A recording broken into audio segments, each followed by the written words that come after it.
Hello and a warm welcome back to the workshop.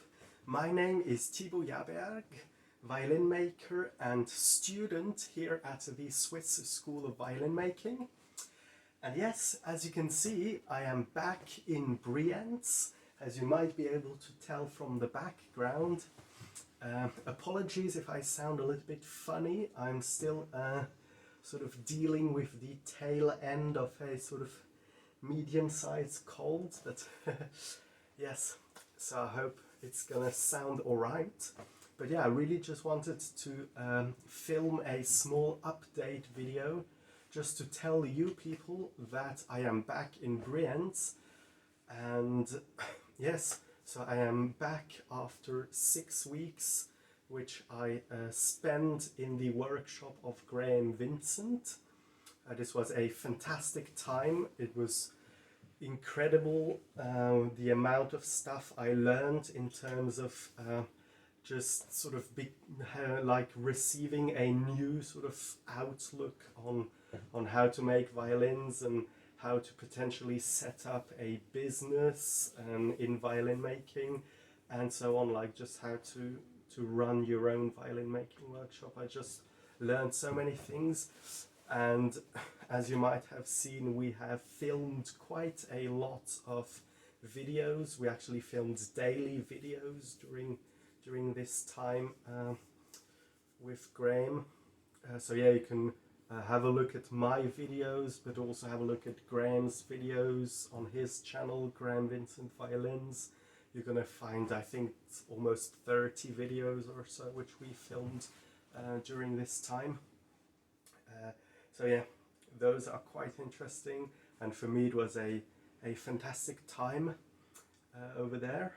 But now I'm back here in Brienz, and so what I want to do is to tell you a little bit, to do sort of a small sort of channel update and tell you basically what the future of this channel is. So yeah.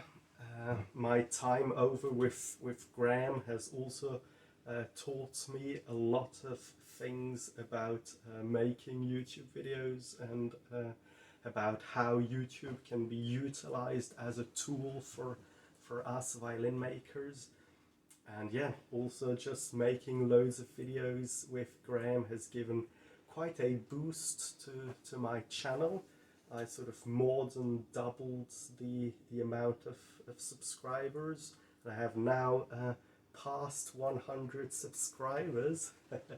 So yeah, thanks to everybody who subscribed. And yeah, in case you haven't subscribed yet, then listen to what I'm gonna tell you, and hopefully this is gonna make you want to subscribe to my channel, because I am now going to tell you a little bit about what is going to come, or like what kind of videos are sort of to be expected from me in the next few months and in the next year, perhaps even. I don't know if I'm going to go that far, but yeah.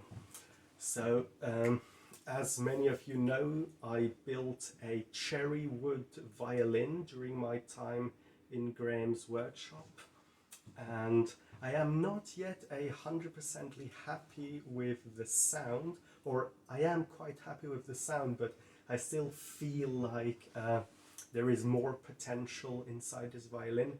So the next thing I'm gonna do with this violin is make a new bridge.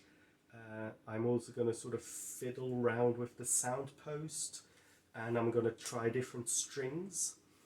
And actually, by popular demand, I had quite a few people requesting a sort of in detail, in-depth video of my approach on sound adjustment. So I'm actually going to make a video about just how I try to improve the sound of this Cherrywood violin. And yeah, I'm just gonna explain to you what my approach, what my system is. So it's basically the system which I learned here from the teachers at school, on just like how to proceed when you have a violin in front of you where you think you could improve things. So there is going to be a video fairly soon on that. And otherwise, what I'm going to do is I'm going to start to document a little bit more about what I'm up to here in the school during the school hours. So this means I'm going to document some more school projects because so far, like the last sort of series I made on the green wobbly violin, this was actually a private project. So actually we're super lucky here at the school that we are allowed to use the workshop, our workspace, to use our tools and even to use some of the machines and tools from the school during our spare time. So yeah, we are actually able to build violins and other instruments here during our spare time, and the green wobbly violin was one of those spare time projects. But I'm also actually going to start to document some school projects which I build during the school hours, and the one which I am currently working on is this rather large violin, my first cello. This is my current project for the school, and I'm gonna do a few videos on this. It's probably not going to be a very in detail like series on how to build a cello. It's just going to be like a little bit of documentation of the journey of building my first cello. So yeah, currently I've got the back and the front sort of at this stage where it's sort of got the outline finished, a very rough arching done, and I am ready to start inlaying the purflings. I already have got the purfling ready to go. Yeah, so that's what I'm currently up to during school. And then my private project at the moment is a viola. This is my personal model of viola, or one of my 2 personal viola models which I designed so far. So I did this video recently on my 380mm viola model, and that's one which is slightly bigger.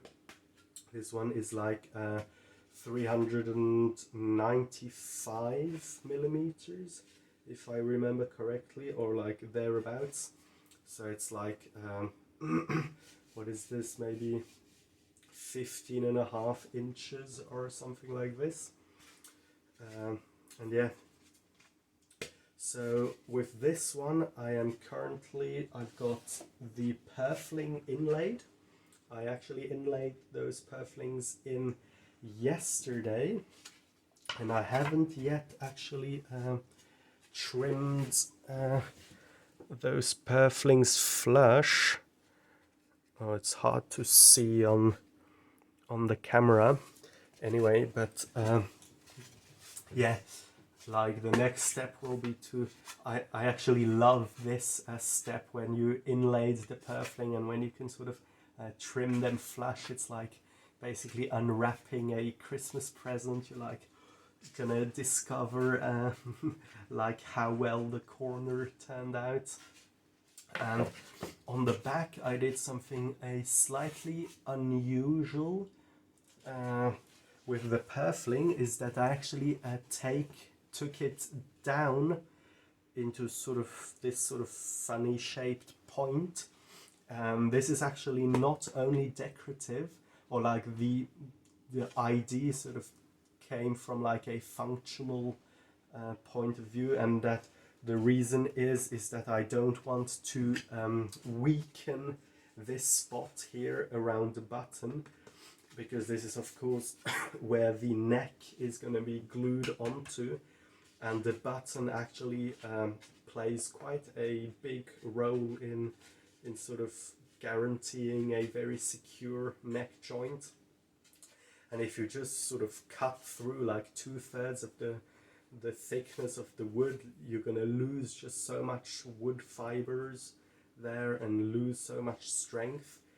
So yeah, my aim is to find a method to sort of, yeah, make this joint just stronger, because you do see that fairly often on old violins, where, or even on new violins sometimes, if they had an accident or so, if they've been knocked or dropped or something like this, that the neck tears, or like neck comes off the body and tears the button with it. So yeah, I thought it's fairly sensible, I find, to try and look for a solution there. And this is one. I've also tried another solution twice, where I just literally stop the purfling before it comes into the button area. But I'm sort of trying to find a slightly more aesthetically pleasing way to do this. And yeah, then about the viola, I've got the rib garland finished, as I can see. Yeah, all the linings have been trimmed and stuff, so this is basically ready once the plates are ready to take out of the mold and glue to the back. And then I've got the neck, which is just in very early stages. So yeah, that's going to be one project which I'm going to be working on and documenting on my channel. And another very interesting project which I recently started with a very good friend and colleague here at the violin making school is a hardanger fiddle. So like a sort of not very authentic hardanger fiddle, but still like sort of informed, like, and or sort of we try to inform ourselves as much as possible. And so yeah, it's very interesting, with like a sort of fantasy dragon head we're gonna be carving for this. So we actually already started this project a while ago, and I think I'm actually gonna film some update about this, because like a hardanger fiddle with a carved dragon heads, like who doesn't want to to see a project like this? So yeah, that's a project I'm really excited about. And yeah, that's also something which, like, one of the reasons why I decided to like participate or do this collaboration with this friend here is because I'm actually fairly interested in sort of violins with, or like instruments with sympathetic strings. Yeah, hardanger fiddles and other kind of things like viola d'amores, or even there are like some hybrid instruments like the hardanger d'amore and so on, like sort of really, it can go really sort of into the fantasy instrument sort of direction. But yeah, that's something which I'm fairly interested in starting to build. So yeah, I feel like I've said enough now. And yeah, so this is basically sort of a update video. So yeah, I am going to keep up regular videos after my time in Graham's workshop, because of course it has been a great boost to my channel. So now I'm gonna keep going, and yeah, so I'm very happy that you join me along this journey. And if you have been or if your interest has been awakened by those things that I showed you, and yeah, then why not maybe subscribe to my channel. And otherwise, I think I will see you in the next video. So take care everybody, and goodbye.